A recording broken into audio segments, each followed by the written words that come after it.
Hey everyone, welcome back to GGN. It's Wednesday, November 13th, 2013. I'm going to cover some weather modification news, what's going on with the typhoon and that, and the aftermath, the economy. And my website is ggnonline.net, and on YouTube, my channels are ddarko2012 and ddarko2013. They're still up there. I don't really agree with the whole course and people on the Google Plus, whether it's better, whether it's good or not. It's just like the channel, my original YouTube channel. I had it so nice back in 2009 or 2010, 2011. Then they forced me to change on to the new one. It was so bland, so generic, so plain. And it sucks because there's all these people that probably can't comment anymore on these videos. Anyways, typhoon death toll in one city could reach 100,000. In the Philippines, as many as 10,000 people are believed dead in one Philippine city alone, and one of the worst storms on record sent giant sea waves washing away homes, schools, and airport buildings. Lastly, ferocious winds ravaged several central islands, burying people under tons of debris and leaving corpses hanging from trees. So pretty bad stuff there. Worst effects of climate change seen in Philippine typhoon. So right off the bat, they're going to go ahead and exploit this from McClatchy. It says here, this is the remarks of the delegate from the Philippines, talking about a framework convention on climate change on Monday. To anyone who continues to deny the reality that is climate change, I dare you to get off your ivory tower and away from the comfort of your armchair.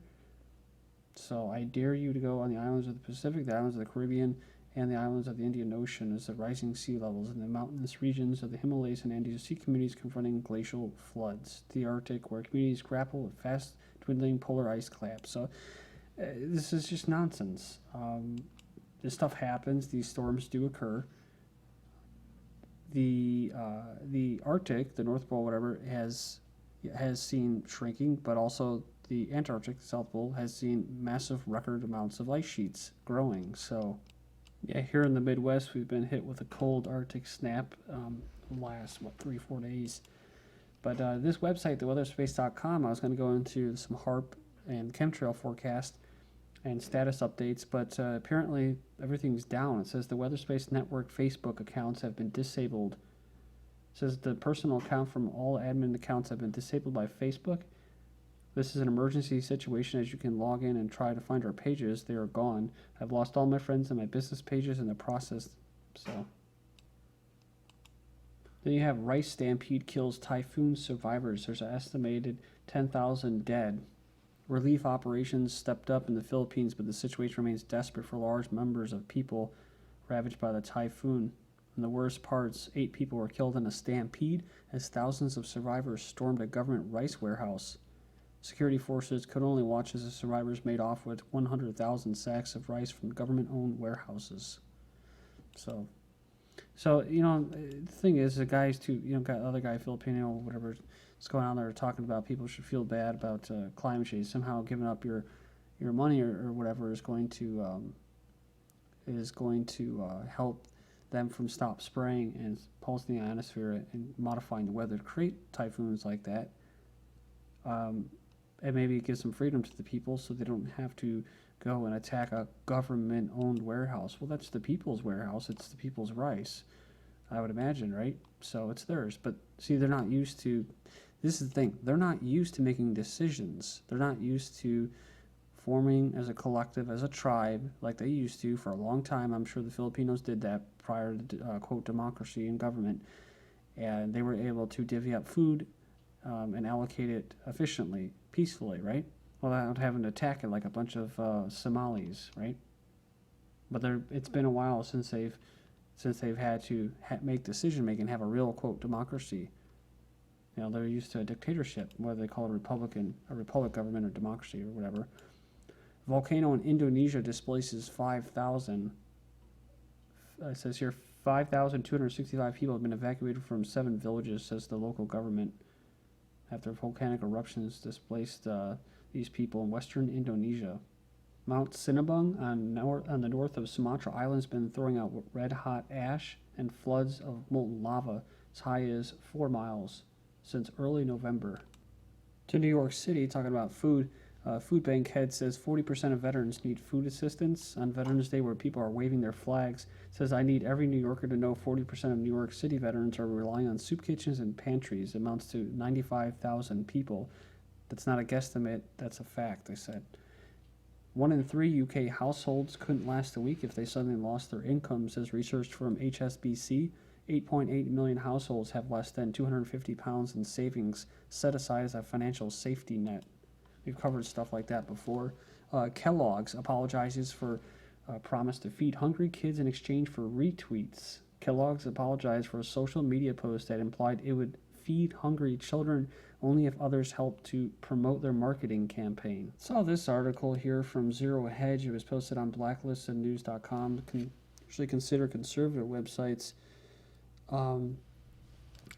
But I didn't necessarily agree with it. It says Venezuela dispatches army to enforce appliance fair price ceiling after looting ensues.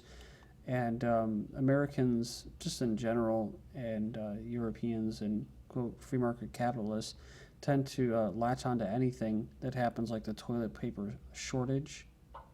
So they were saying here that they deployed the army to fight against economic war.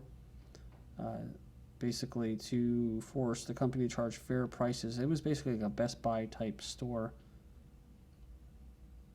Like in the comment board, somebody, kind of agreed with it, saying it's, the fairness of spreading the wealth. So, but it's one person said this is a hit piece story. It says it's perfectly reasonable response to the market manipulation being undertaken by America and its puppet regimes in South America. The Venezuelan government is only unpopular among the very rich. So they're the ones who lost under the Chavez Bolivarian Revolution. So one person said, I wish they had fair pricing here. This is American propaganda, pro-capitalist bullshit. People trying to squeeze every effing penny out of profit they can on a little guy.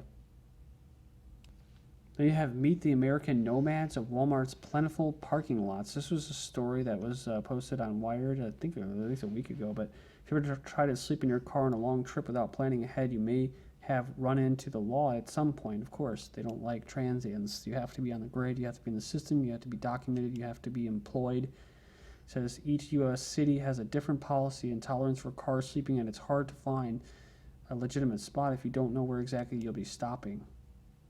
So, but this says Walmart has 3,000 stores, and the company's policy has allowed overnight stays in their parking lots is intended to boost sales, but is an effect of creating a subculture around its locations. It was weird though, because this Cryptagon, they wrote this article, and it said here about how he's getting ready to, he had a plan. 80 years old, in poor health, set to set off with his cat and his .357 Magnum for Arizona. If he had gone through with it, he probably would be dead by now. He held off, waiting for his arthritis to improve. It didn't, but rather worsened.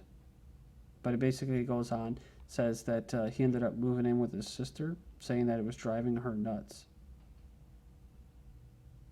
Talking about experiencing elder care nightmares. Says my sister is sort of a dog rescue lady, and she has no dogs on the furniture rule. Sounds reasonable, right? So to make a long story short, see the picture below. So he just makes it even more evil, I guess. It's like, well, she's rescuing all these strangers' dogs, but she can't even take care of her own father. I mean, doesn't that sound kind of cold? I mean, maybe he felt like he didn't want to be a burden, right? So, to all daughters who rescued your elderly fathers from certain death in a Walmart parking lot or other grim circumstances, I salute you. May your mental health recover someday. They actually called it SDBOP, slow death by old people. But when we're talking about the labor force here, it's about making yourself useful to be exploited, to rent out your time in that. And so that's why it makes sense when you see stuff like this. My elderly father's absolutely refused to go into assisted living, so I took care of him for the last couple of years. His mental health deteriorated, blah, blah, blah. And she says how horrible it was. I'm not saying it probably wasn't, but everybody has to be consumed with their own lives and their own jobs mostly. And so they don't really have time for intergenerational family stuff anymore, where people take care of each other. So that's why they have to just dump them and throw them away when they're done with them, like machines. Americans' participation in labor force hits 35-year low. The percentage of American civilians 16 or older who have a job or actively seeking one dropped to a 35-year low in October. And the one quick point I want to make as far as America's participation in the labor force, number one, you don't participate in the, quote, means of production. You don't participate in how things are allocated and produced. So you don't have that. You don't participate in that type of decision making. And you don't participate in how your time is going to be rented out, how your energy and your time is going to be rented out, how much you're going to get compensated for that. You don't participate in that either. You just participate as a wage slave or salary slave. That's it. And just hope that you keep getting those checks every week or 2 weeks so that you can get by. And they have you coming back needing them. International construction firm Balfour Beatty, I never heard of them, but they're considering drone workers. Most people associate drones with military, blah, blah, blah, and terrorism programs, but the CIO wants to use them for a different purpose. I think it was in Japan he was speaking. He said that the unmanned aerial vehicles could be used to build walls and improve project efficiency. They're an international construction and engineering firm, specializes in large-scale projects. So they do have a commission to build a fleet of construction drones. They also spoke of potential use for drones to monitor sprawling project sites, hopefully reducing communication errors and wasted labor on large sites. So, like I said before, in China right now, they are pretty much the robots as far as the workforce who are willing to work for less and undercut other countries who want a living wage. These people are willing to live in a tiny little cubicle called a house, like 10 deep in a sardine can, in order to try to strive for a standard of living that they see Americans have. Of course, Americans are able to maintain a standard of living by buying cheap-made goods from these people from China, while at the same time sacrificing their children and their children's future. The amount of debt and stuff like that, foreign debt that they take on, just so they can live comfortably now. So when they're done with these people, and these Chinese people, workers, start organizing and they want to start getting compensated more for their time and energy, they're going to revert to robots. Well, they can't do that completely until they are ready to completely automate labor in China. When that happens, that's when you'll see these people, a lot of unrest and possibly maybe a hot war to kill some people off, whatever, clamp down.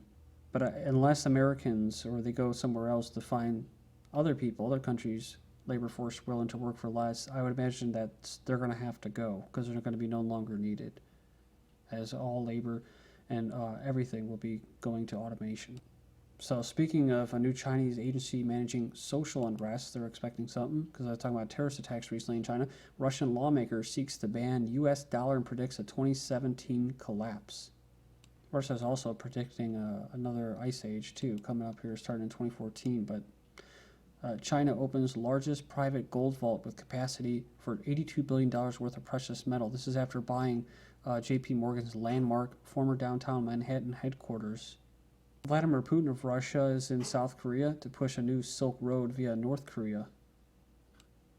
He wants to create a new major trading route linking Asia and Europe by rail that requires prying open North Korea, which is why you see this. Russia supports Korea's drive for unification as a natural process. Again, it's all about trade, but anyway, as far as politically, it's probably good if they got back together again. You probably won't see that happen because these people in North Korea don't want to give up their power, even though they're acting like, they're the great leaders and they're helping their people. They're not going to give up their power to do that, to help the Korean people as a whole, just like South Korea. They won't get rid of they won't merge with the North, even though they're democratic.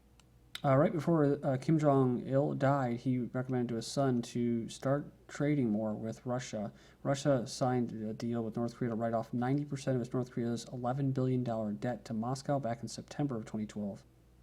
And then here, it says here, almost a third of Russians favor return of the monarchy, or czars. I covered it before about the Illuminati, Albert Pike, basically overthrowing the czars for their own strategic, economic, and social reasons. Russia just launched a new defense satellite.